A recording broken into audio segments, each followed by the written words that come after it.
the BAFTA Awards 2025 in the short film and the short animated film category. We've got some brilliant graduates from the National Film and Television School, which is an amazing place that has had so much success over the years in being a fantastic training ground and support for up and coming filmmakers.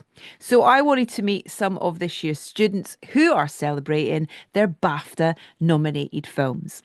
First up, I'm going to be chatting to Miranda Stern and her producer Ashioni about their film Milk, and also chatting to Franz Bohm and Hader about their film Rock, Paper, Scissors. So let's meet them.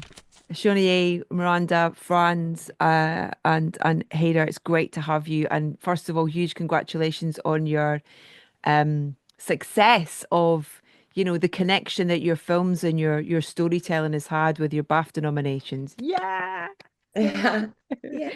Um, I mean, thoroughly moved by both your films. Really, be nice just to kind of individually talk a little bit about the I guess the journey into to getting those stories, on film and being at that point where you felt comfortable, sharing those stories. And Miranda, for you particularly, with it being such a personal story as well, and such a beautiful way of telling the story, in terms of the mixture of um the visuals of how you tell the story. I love the kind of looking up through the glass, and it's just such a yeah, really moving kind of and it really brings us into the story and into your story as well. A lot of questions Oh, there, sorry. thank you. Yeah, no, that's my kind of question. I'll just rummage around. It's a shower door, the glass, actually. It's my old shower door. We took it off and I filmed just with a DSLR, like up the way. And it was this really nice. So yeah, I suppose the question, I never really meant to do a personal one. And I weirdly sometimes still feel like I have to apologize for that. But I'd actually sort of relapsed and wasn't sure I was going to be able to do my grad film. But then I had amazing support around me, an incredible team, and like lent on them, showing you like all the whole team and the school actually. And wanted to do something. And it just, all these things kind of came together in this way. So turning the lens inward and Mm, being sort of within the safety of like my flat in Glasgow mostly, just was a really natural thing. And I'd had these boxes of my mum's that I'd not opened. I didn't like mm. what we're talking about is this, it's the silence that sort of becomes the norm in families, I think. And so I really wanted to see. I also was just like a curious experiment, like a detective, like what can you learn about a person just from these little objects that they leave behind. And similarly, in this day and age, this was in the digital imprint we leave behind. What we leave behind, what does it say about us when we're not here Yeah. anymore? So yeah, that's a sort of waffly answer, but No, it's it's lovely. That kind of tangible thing is just so you really feel it. And I think, even when it's the little piece of heather or something like that, you can almost kind of hear the noise that it makes as you have it in your fingers. There's something about that. It's kind of yeah, it's really, really, really, really beautiful. uh, Um Ashwini, in terms of like producing, this and kind of working together and collaborating, on this story, what was that relationship and how do you kind of, encourage each other and support each other through this process, I guess? Yeah. I mean, well, Miranda and I met National Film and Television School. We were friends before we were collaborators. And it was a really interesting process because, it's a doc, um, but there are also kind of various elements in there which are kind of similar to fiction as well. I mean, we filmed it in three blocks: National Film and Television School sound stages, Dean Valley Studios, as well as at Miranda's home. But it was, I guess, a relationship which was kind of born out of an understanding of the way that we really kind of wanted to approach the filmmaking, similar inspirations, but also kind of a similar way in which we wanted to work, in which we wanted to Mm. collaborate with our team and with each other, creatively as well as collaboratively. So I think the rest is history, really. Yeah. And finding those creative moments, in terms of how you different ways of telling the story, there's almost like that little moment of kind of expressive dance and movement that happens, sort of thing, as you're kind of almost dipping into kind of really revealing your personal story, and your struggles within this as well. And that was, I feel like, such a kind of really tender way of telling it in a way. Well, yeah, Yeah. Miranda, you can speak to that, I think, in terms of the moving artists. We spoke about this a lot, because it was, I think it was born from the idea of how do you express what is inexpressible? Like, how do you find a Yeah. language, like an audio-visual language to talk about the things we don't talk about or you can't put into words? And then I found this amazing thing about I think is the hata. It's in Vedic music where the hata is the played note and the anahata is the unplayed note. And they say the whole world, like the human soul, everything is in the unplayed note. And I just think that's a really interesting idea to explore through audiovisual storytelling. It's like, Mm. no, what, like most of when we communicate is like isn't the words we say. So like how can we explore those other ways? And I guess it just naturally led to like throwing a plastic bag on some dancers somewhere. It works. Really, really works. Really, really works.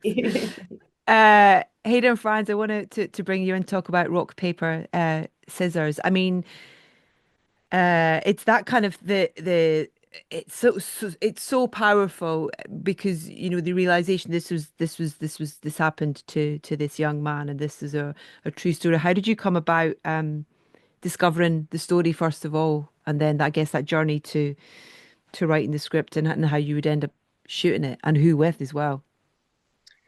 Thank you. Yeah. So I've met Ivan during his military training in the UK. So he was in the UK for nearly 6 months, and we sort of built up a very, very nice relationship and friendship together. And quite early on, spoke about the scar he had on his, or still in his leg, Mm. which sort of opened up this whole project, this whole journey. And I think um, we were quite impressed by it, weren't we? Quite early on, because it is a very, very personal story. It's a very, very, I would say, very small, very contained story. Only takes place over a few hours, really, in his life. But I think it's just highly, highly relevant and Yeah. well, quite brutal, frankly, as well. Um, and it was really great to sort of collaborate um, with Ivan, so not the actor just yet, but with Ivan, to sort of initiate the script together, to have him there for lots of sort of Oh, feedback, wow. lots of thoughts on how, like, on the overall design of the project. Mm. Um, and then obviously collaborating with Alexander Rudinsky, who in the end played Ivan, who was our lead actor, was a real pleasure as well. And I think similar to everything that Ashwani and Miranda were saying, we're also extremely, extremely grateful for the team that we had, and I think the NFTS graduation program is a pretty ideal, or enabled a pretty ideal sort of landscape Mm. um, for for the graduation projects, and yeah, we felt very supported, I think, did we? Yeah, no, incredible to be able to work to be able to have that opportunity to work with such incredible talent coming out of the NFTS. I think with the story that Ivan presented, our intention was to very much kind of tell this story as a very grounded story to kind of bring to light the quiet bravery that these people that are caught in conflict zones face. Yeah. Um, it's worth mentioning that Ivan is a civilian. He has no prior military experience. He has no prior filmmaking experience. So working with us was a very unique opportunity for him. And we were very grateful to have him a part of that process. It's a beautiful tribute to him, in terms of the film that you've made.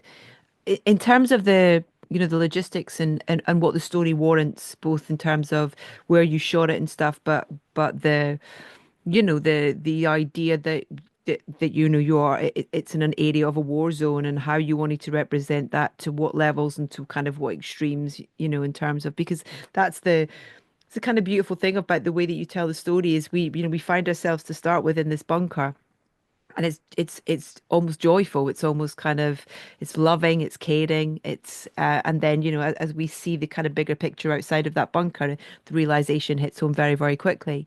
But Hader, talk to me a little bit about, in terms of finding the right location, and also kind of the scope and the scale of what you wanted to achieve. Yeah. I mean, it's a big shout out to our team, who we brought on quite early on to the project. I think that was a key part of the collaboration. That the people that were involved, we had conversations very early on about what it is that we wanted to achieve with the film, the look of the film, the feeling. I think we were very fortunate that a lot of the team kind of left the egos outside. I think we all understood the responsibility of the storytelling, the weight of the type of story that we're trying to tell, Mm. which really made for such an incredible collaboration, when we were, with Shivani, our production designer, who managed to help make the bunker with her team feel quite, as you mentioned, somewhat a sense of safety within this war zone. Yeah. There was a lot of research that was done, to kind of see what this human space would look like. It's also a war. It's also based on a war that's current. Based in current day. Um, with other stories, like they take place in like World War II or some other conflict in the past. And I think it was important to authentically try to tell this story, to make sure that we have people are scrolling on their phones, people take up the space that they're in and try to make the best of a situation. And we work closely with the Ukrainian community as well to make sure that we try to tell this story as authentically as possible. Um, we we had quite a few Ukrainian crew members, and like the cast, most of the Hmm. cast Ukrainian. We brought in our lead actor, Alexander, over from Ukraine. They have martial law is in effect in Ukraine currently, and it was at the time, which meant that any male who is of young fighting age is not allowed to leave the country. So we had to make a special dispensation to the Ministry of Culture in Ukraine Wow. to bring over Alexander, and we're having to do the same process again to try and bring him over for the ceremony on Sunday. Mm. And Um, again, oh, sorry, just to no, say, no, and again, no, please go, please. it was great. Like, big thank you to the NFTS for help facilitating that. I think, to be able to operate at that kind of scale with the Ministry of Culture in Ukraine, Mm. um, they were instrumental to that. I'm such a fan of the NFTS and what it does, and it's incredible when you think about the support that you get, but also kind of the filmmakers that it's kind of pushed out into the world over the years, sort of thing as well.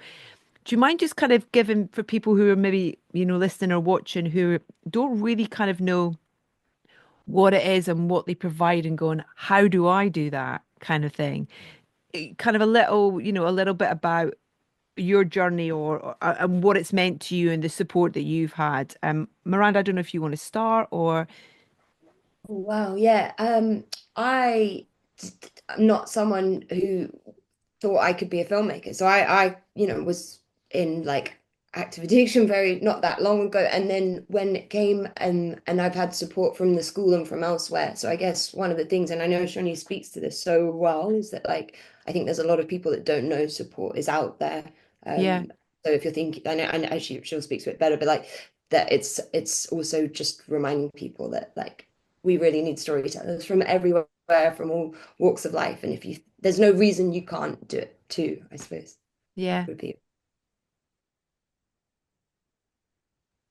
Fiona, do you want to do you your want to pick up speaker. on that as well? Yeah, sorry.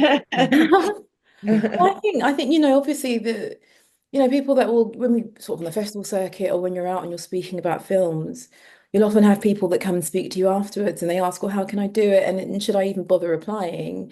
Because so few people get in. There are like 10 people in each year for each course. But I just think, it's such an incredible opportunity that you should go for it. Mm. And if you have that rocket fuel, it will take you to the moon. Yeah. Genuinely. Oh, Love that. And also that's awesome. That is awesome. that you meet. And I think the Mm, facilities are incredible, but what makes the most special experience about the NFTS are the friends that you make, but also the collaborators that you meet there. And mm, like for Miranda and herself, people that you'll go on to possibly, make films with for life. So I think the best thing about it, yes, there's so much support that comes from your tutors who are, they're all professionals. They're all people who've had incredible careers in the industry, and people that you meet while you're there. And just the films, because you think about it, from that selection process and everyone that gets together, everyone's bringing the same passion and everyone's working towards the same goal. You're pushing in the same direction. And that's why you have such a beautiful result at the end of the films that are coming out from it, because it's just pure passion. And so I just really encourage people to go for it, no matter what the odds are, because it could be you. Yeah. Oh, thank you so much. Franz, Hader, what about you guys? Beat that. That was incredibly well said. Yeah, sure. Um, Put it well. I Well mean, said. that's perfect. Yeah, we can really just second that. I would say our time at the NFTS has been nothing less than first class. Again, the fellow students, the atmosphere, and I think the NFTS is very, very strict when it comes to the high standards that they have for the students, and very strict when it comes to the sort of discipline that you need to have. Yeah. What I love is that when it comes to the choice of the projects, they are actually really allowing us to do pretty much whatever we want, which I think is exactly the right way. Because in my opinion, it means that there are unique projects coming to life. And I mean, I remember our grad show, and I'm sure it will be the same this year. You can see the wild mix of projects and different genres, different ideas, different stories, completely different filmmaking techniques, in my opinion, which I think is a great strength of the school. So we had a really, really amazing time. And as Hader mentioned before, we're certainly very grateful for the very specific support that they have provided when it comes to the logistics of our project, when it comes to sort of advising the details of the shoot as well. Yeah. Amazing. Yeah, I think all three of you have said it so beautifully about the support from the NFTS. I think what I could add to that is that I come from a background and a culture where film is not really a thing, and the access that the NFTS helps provide in terms of scholarships. I didn't know if I would be able to come to the school. I managed to get a series of scholarships that the NFTS did help me find. So for anybody that's listening out there, even if it seems like it's far away, or if it's a dream, or if it's something that doesn't really feel like it's feasible logistically, I would say just give it a go, try and apply, and there is a way for you to access it, no matter what background or where you come from or how we can make it work. I think the NFTS are incredibly supportive of trying to bring talent into the industry from grassroots. Brilliant. Listen, I'm going to seek you all out on Sunday to give you all a massive I mean, I think the fact that and I'm excited to what you do next as well, because the way that you kind of moved me with both these films, Milk and Rock, Paper, Scissors, was just extraordinary. Huge congratulations on your very well-deserved nominations for a BAFTA. And I wish you all the best on Sunday. And thank you so much for your time. It's been a treat to meet you all. Thank you so much. Thank you so much. I'm such a big fan. Thank you, guys. I genuinely really hope to see you on Sunday. It's like if you feel someone like run up behind you on the carpet or something, it'll probably be me. I would love that. Just have eyes in the back of your head on Sunday. Thanks so much. Take care, guys. See you later. Bye. Bye. Thank you.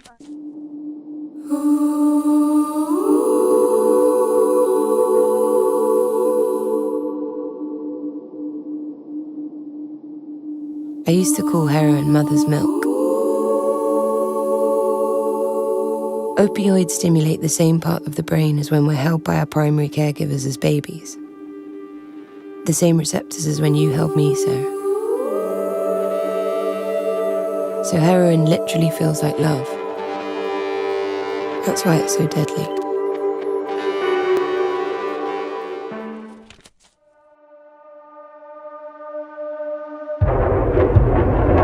Давай пора в іншу гру. Хто перший спакує свої речі? Як падай! Ваш Нашу машину тільки що підірвали! Двоє підерів ідуть у бік вашого бункера з півночі. Ви нам відправили когось? Стріляв коли-небудь? Да. А в людину?